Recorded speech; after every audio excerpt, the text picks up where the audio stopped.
You know that feeling when you look at your life and think this is not how it was supposed to go.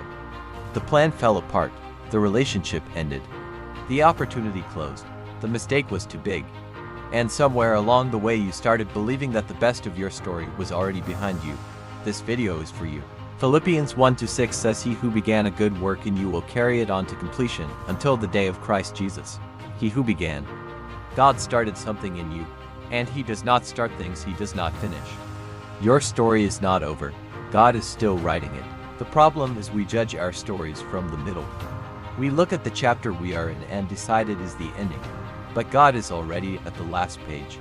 And He writes stories that only make sense when you see how they end.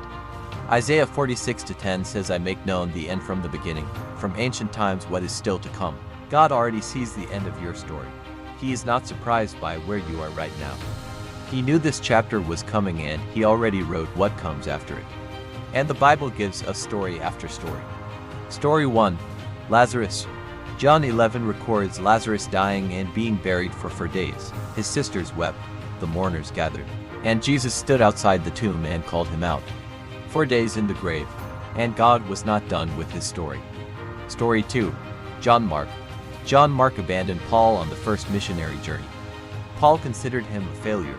His story with ministry looked finished before it began. And yet to Timothy for 11 records Paul writing, "Get John Mark and bring him with you, because he is helpful to me in my ministry." The man Paul once rejected became useful to the greatest missionary who ever lived. Story 3. Abraham and Sarah. Abraham and Sarah waited 25 years for the child God promised them. Sarah was 90 years old. By every human calculation their story was biologically finished.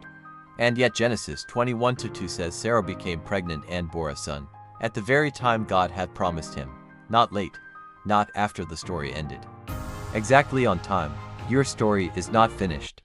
The chapter you are in right now is not the last one. God is still writing, He is still working. He is still moving pieces you cannot see toward an ending you cannot yet imagine. Stop reading the middle of your story and calling it the end. Trust the author. He has never written a story without purpose. And He is not about to start with yours. If this spoke to you, share it with someone who needs to hear it today. God bless you.